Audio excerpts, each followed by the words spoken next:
show was made possible with the continued support of the RX Partners.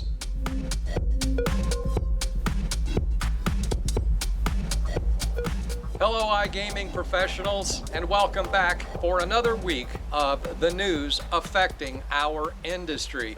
Plus, new interviews to share and new sponsors to welcome.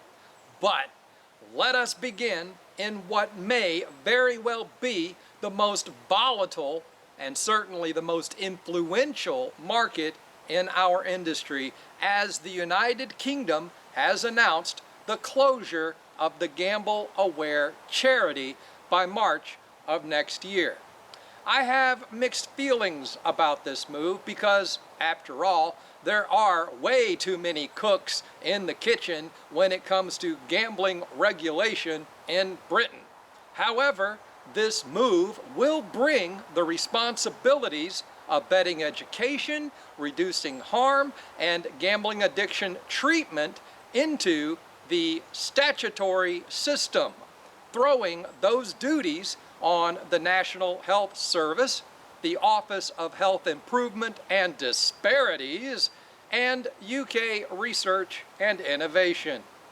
All I can say is, thank goodness that at least the Gambling Commission isn't involved in that. How this will impact an industry that's already reeling remains to be seen.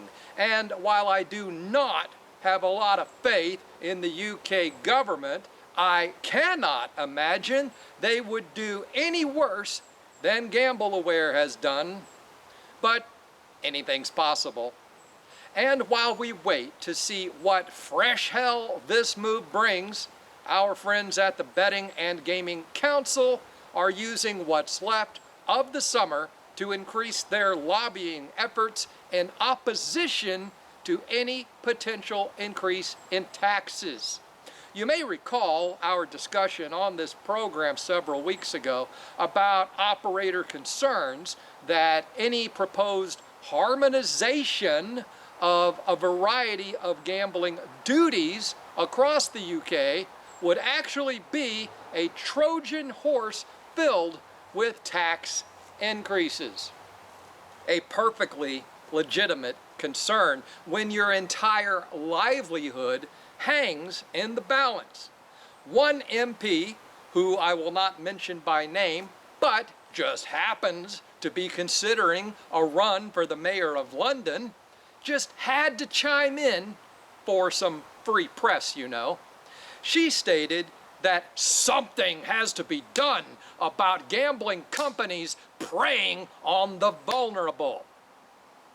I'm not exactly sure what this all has to do with gambling companies preying on the vulnerable, and I'm also not quite sure how raising taxes would do anything to remedy that allegation, but I do know one thing for an absolute certainty, and that is, just like most politicians out there, she is absolutely certain that more taxes is the answer.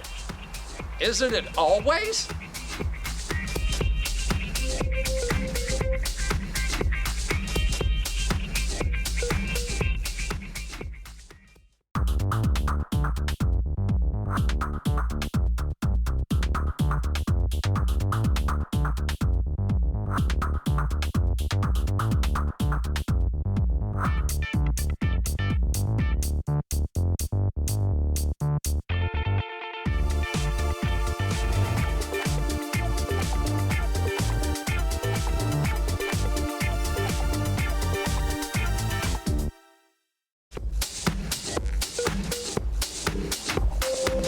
It's important to stay limber when you're filming video. That's not bad for a guy my age, still being able to bend over and touch his toes without bending his knees, huh? Yeah, I can tell some of you ladies are quite impressed.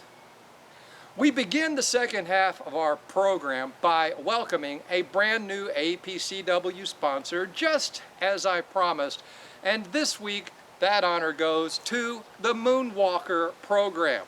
They represent the Wins.io casino with no negative carryover, no activity quotas, and a lifetime effective commission rate of up to 35%, plus CPAs and hybrid deals. You can find their full review page on the APCW website, or you can just visit them directly at moonwalkers.io. Also, we just released another interview from London, and this time it's with Alpha Affiliates, where I speak with longtime manager and dear friend Valerie about their brands, their compensation packages, and their expansion into Latin America and India. That video is available in the GPWA forums, on the APCW website, and our YouTube channel. Now, on our last program, we discussed the brilliant minds of Dutch mathematicians who were somehow able to calculate and discover a direct correlation between restricting how much players can deposit and how much players end up losing. Mind blown. On the heels of this revelation, however, comes word from the UK Gambling Commission that they've had their mathematicians hard at work as well. And they have realized that players who had maximum stake limits placed on their accounts over the past year lost the minimum amounts of money. Man, I need a moment to absorb this.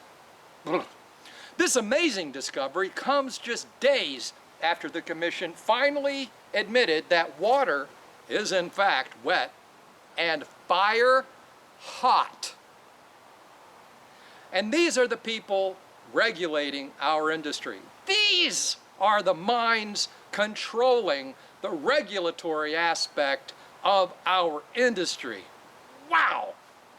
It's a wonder we're still in business, actually. If it wasn't for people like you and me and the brilliant minds that actually work in this industry, we would have probably been out of business a long time ago with these jackasses in charge.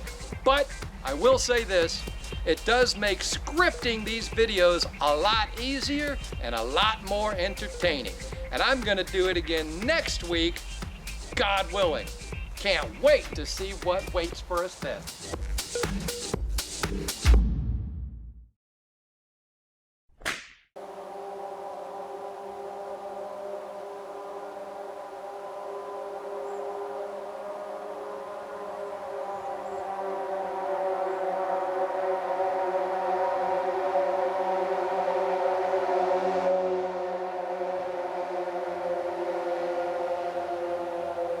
That's all from a freaking motorcycle.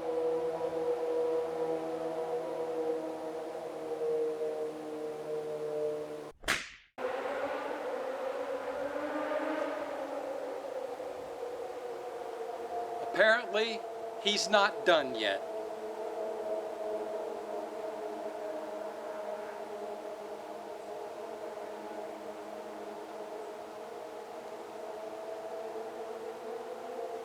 I wonder how small your PP needs to be before you qualify for a motorcycle that loud.